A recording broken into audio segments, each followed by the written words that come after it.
I never imagined that a simple weekend with friends would turn into something so disturbing. The idea was just to relax, enjoy the countryside house, breathe in the fresh air of nature, and have good meals. We decided to rent a remote house on Airbnb, one of those isolated places surrounded by trees, with an amazing view of the countryside. The perfect kind of place to disconnect from the city.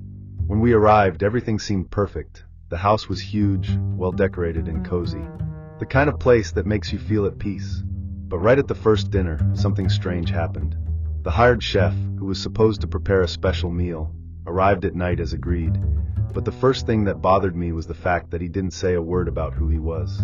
He didn't introduce himself properly, didn't ask our names, just went straight into the kitchen and started working. In the first few days, everything seemed fine. The food was delicious, and the nights went by with laughter and good company. However, gradually the chef started acting more and more strangely. He began arriving later, well past the agreed time, always around 9 or 10 p.m. At first, I thought it was just a delay, maybe traffic problems or some unforeseen issue. But as this continued, the discomfort started to grow. What really made me suspicious was the fact that he seemed to know specific details about our routine, like where we were or what we were doing, as if he had been watching us all the time. I clearly remember one night when he entered the room and, with a strange smile on his face, commented that we had gone for a walk around the house, something I hadn't told anyone. The scariest part was that no one else knew about it. At first, I tried to ignore these thoughts and figured I was being paranoid. After all, he was a hired chef, and maybe he knew a bit about our preferences since the host had shared some information with him. But when he started making more specific comments about our behaviors, like the way each of us reacted to jokes or the conversations we had among ourselves, the discomfort became impossible to ignore. I didn't know what to think. The chef hadn't been rude or threatening, but there was something about his presence that didn't feel right. One night, after dinner, I was alone for a few minutes in the living room, and I could hear him murmuring something quietly while he was in the kitchen. When I went in there, he instantly stopped talking, and his expression changed, as if he had been caught off guard. But the worst was yet to come. That's when we began noticing small, strange things around the house.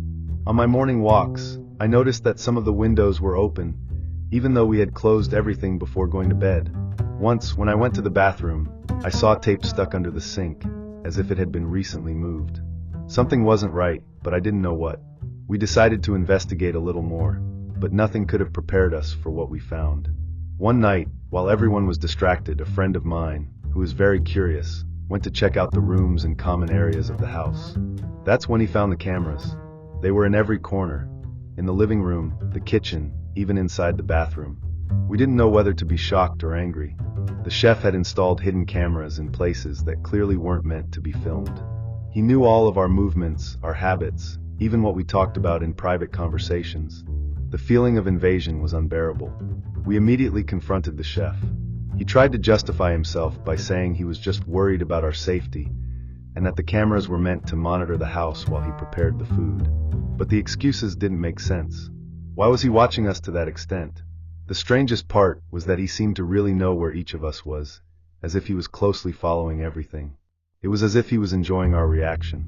He even tried to minimize the situation, saying it meant nothing, and that it was just a way to ensure our stay was perfect. But the truth was, the more he spoke, the stronger the feeling that I was being manipulated became. The atmosphere in the house turned heavy and uncomfortable, and we all wanted to leave as soon as possible. After calling the police and reporting what had happened, we found out that the chef had a history of suspicious behavior. He had worked in other places and apparently had been fired for similar reasons, but no one had ever made the connection between him and other incidents. He was arrested for invasion of privacy and for installing cameras without permission. The most disturbing thing was finding out that he had done this several times before, in other rental homes. And the worst part, he had never been discovered until then. I don't know what would have happened if we hadn't found the cameras in time. The feeling of being watched, of having been invaded, still haunts me. I don't know if I'll ever feel completely safe in a place I don't know well again. I don't even know where to begin. I feel like I still can't fully process what happened, as if the fear is still creeping inside me, leaving me tense even after all this time. My boyfriend, Mateus, and I had planned this trip with so much care. We decided to rent a secluded country house, far from the city, to have a peaceful weekend. Just the two of us, nature, and a tranquility that seemed within reach. The listing online showed everything we wanted: a comfortable house, surrounded by trees, with a spectacular view.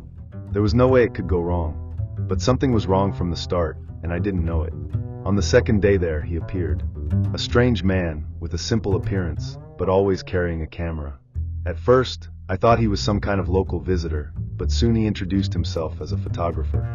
He said he had been hired by a tourist agency to take photos for a catalog, and that, by coincidence, he was there at the same time as us. Of course, I found it a little odd that he appeared like that, but since he seemed so calm and explained everything so naturally, I accepted it. I never imagined that this photographer, looking like such a nice guy, would start everything that happened afterward. He began appearing every night, always after sunset, saying he was there to capture the house at the perfect moment. It was always a different excuse, like the night light or the shadow of the trees. Mateus and I started to find it strange, but at the time, we tried to dismiss it, thinking he was just doing his job. The oddest part was the fact that he always insisted on taking photos of us, even without asking. A photo of the couple to capture the spirit of the place, he would say. Mateus, who has always been more suspicious, was starting to get uncomfortable, but I still tried to find a logical explanation. Then one night, he asked a question that sent chills down my spine. "How was dinner last night? You were on the porch, weren't you?" I hadn't said anything about it to him. How did he know? That's when I began to realize he wasn't just taking pictures of the house, but of us too, without us knowing. And worse, he was becoming more and more present. Every night, he would ask something more personal, something only someone who was watching would know. It was no longer possible to ignore. The next morning, we decided to look around the house to try to understand what was going on. I had a knot in my stomach, the feeling that something was wrong intensifying with every passing second.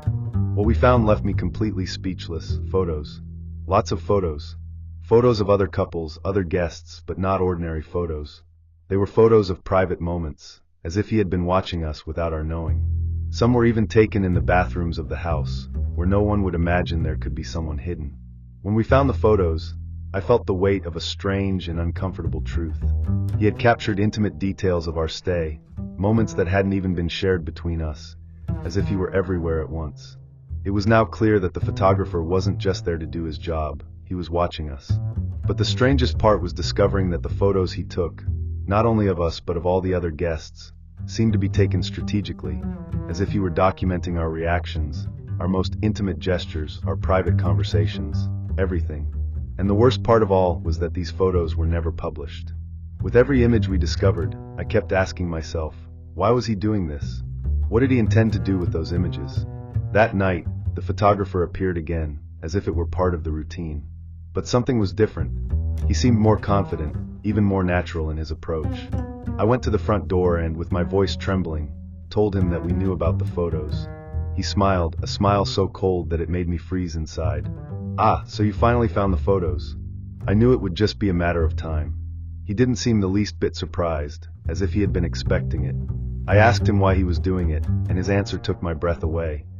It's an obsession, but an obsession with perfect moments. Capturing something real, without masks. He then turned and walked away, without a final word, simply heading into the darkness of the night. We never saw him again. But to this day, every time I pass by a window, I feel the sensation that he's still out there, somewhere watching. I never thought that a simple walk through an isolated village could make me feel so suspicious and scared, but looking back now, everything seems so innocent at first. My group of friends and I decided to spend the weekend in a countryside house, escaping the hustle and bustle of the city.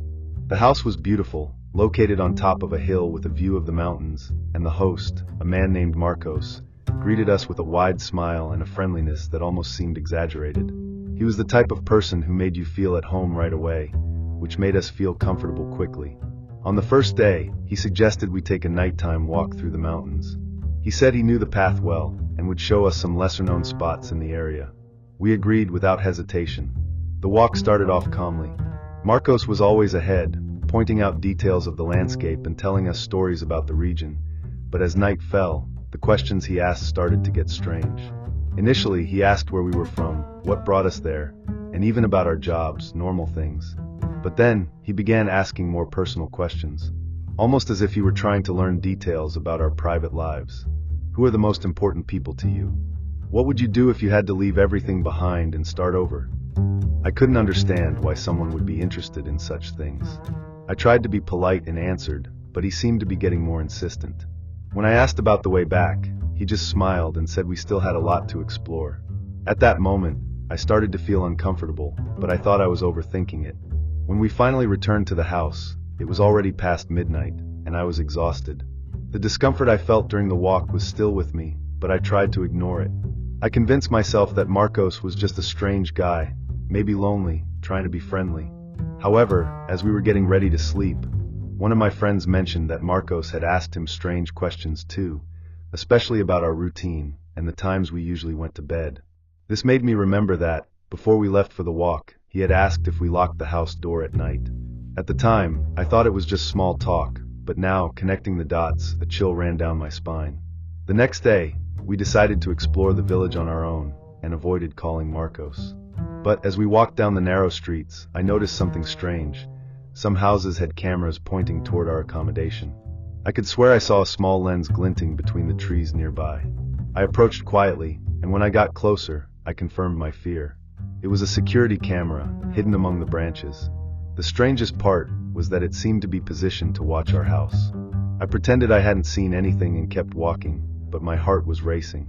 When we returned, I decided to take a look around the house. That's when I realized there were more tiny cameras embedded in the wooden walls, all aimed at the common areas. My stomach churned instantly. I called the others and showed them the cameras, trying not to panic. No one wanted to believe it, but when we looked closer, we found at least 4 of them. One pointed at the living room, another at the kitchen, and 2 outside, pointed directly at the bedroom windows. Who put these here? And worse, why? It didn't take long for us to remember Marcos's cabin, which was just a few meters away. Something told me he knew much more than he let on. That's when one of my friends suggested we go over there to get proof. I didn't want to get involved any further, but at the same time, I needed to know. We arrived at Marcos's cabin trying to act casual, as if we were just exploring the area. We knocked on the door, but no one answered. My heart was pounding in my chest when one of my friends, more impulsive, tested the doorknob. It was unlocked. We hesitated for a moment, but curiosity got the better of us. When we entered, the smell of mold and old wood filled the air. In the corner of the room, there was a cluttered table with papers and electronic devices. And then we saw it. A monitor turned on, with several windows open, displaying live footage of our house. We saw ourselves there, in real time, from different angles. We felt a shock run through our bodies. He had been watching us the entire time. Immediately, someone turned off the monitor in a hurry, as if doing so would erase what we had just seen. But the shock was already done. We began searching the cabin for more evidence, feeling the panic rise with every passing second. We found an unlocked cabinet with dozens of USB drives and memory cards, all labeled with dates. Some had handwritten names, others just numbers. We grabbed one and connected it to the laptop on the table. What we saw was even worse than we had imagined. It was footage of other guests, people who had been there before us. Videos from inside the rooms, the bathroom, and the outdoor areas. Unaware people, changing clothes, sleeping, talking. My whole body was shaking. It was like being in a horror movie, only real. We didn't know how long this had been going on, or how many victims had passed through here without ever suspecting. That's when we heard footsteps outside. The sound of dry leaves being crushed made my heart nearly stop. Marcos was coming back. In a desperate instinct, I pulled out my phone to call the police, but the signal was too weak. We had to get out of there before he caught us snooping around. We signaled to each other, and in silence, we started moving toward the door. The problem was, what if he already knew we were inside? We tried to leave as quietly as possible, but the tension made our movements clumsier than usual. The sound of footsteps outside stopped, and for a moment, I thought maybe Marcos already knew we were there. I held my breath, hoping he would move on, but then the doorknob turned. My heart raced. Without thinking twice, I pulled my friends behind a large piece of furniture, trying to hide us in the darkest corner of the room. The door creaked as it opened slowly. Marcos entered, stopped for a few seconds, and turned on the light. We could hear the tense breathing of my friends around me. He walked over to the table, fiddled with the laptop, and suddenly let out a heavy sigh. We didn't know if he had noticed something strange, or if he was just checking to see if everything was as he left it. But then, he turned abruptly and left the cabin, closing the door behind him. We waited a full minute before gaining the courage to move. We needed to leave, and fast. But what would we do with all of this? Take the USB drives? Report it? What if he had accomplices? We were isolated, without signal, and any wrong decision could cost us dearly. We waited a few more minutes, trying to listen if he had really left. No one dared speak. We just exchanged nervous glances in the dark. Then, we heard the sound of his car engine starting, and the headlights illuminated the cabin for a few seconds before disappearing down the dirt road. Marcos had gone. It was our chance. We grabbed the USB drives, turned off the computer, and left as quickly as possible, not looking back. The way back to our house seemed even longer than before. Every shadow in the forest seemed to hide something or someone. As soon as we entered the house, we locked all the doors and windows. No one could sleep. We plugged the USB drives into our phones to try to see what was on them, and what we found was worse than we had imagined. Dozens of videos and photos of other tourists. People sleeping, talking, showering. Some files were from years ago. Marcos had been doing this for a long time. It was impossible to know how many victims he had spied on. But the worst came when we found a video from that same night, filmed from the outside of our house. He filmed us through the windows while we were discussing him. At that moment, panic truly set in. He had been there, watching us while we talked about him. Maybe he heard everything. Maybe he was waiting to see our reaction. We turned off our phones and covered all the windows with whatever we could find. No one wanted to be seen. The thought that he could come back at any moment paralyzed us. What if he knew we had taken the USB drives? What if he was watching us now from some dark spot in the forest? We sat there in silence, each of us processing what we had just seen. Then, a sound broke the silence of the house, a car approaching. The headlights illuminated the room for a fraction of a second. We couldn't see the car, but we knew someone was out there. The engine turned off. No knock on the door, no footsteps. Just that suffocating silence. Was it him? Did he notice? We remained motionless, not knowing what to do. Time seemed to stop. No one wanted to look out the window. The only thing we could do was stay there, waiting, listening for any sound that might give away movement outside. But there was nothing. No footsteps on the porch, no attempt to open the door. Just the invisible presence of someone we knew was there. It wasn't until the car engine roared back to life that we dared to breathe again. The headlights cut through the darkness once more, and then the car left, disappearing down the dirt road. No one slept that night. At the first light of dawn, we grabbed our things and left as quickly as possible. We didn't say anything to the homeowner, didn't want to give any hint that we had discovered something. We just left. When we reached the nearest town, we tried to access one of the USB drives on a laptop. The main file was corrupted. The others were just audio recordings, but strangely, none of them had voices. Only the sound of the forest at night. To this day, we've never been able to understand what he really wanted. All we know is that we'll never return to that place.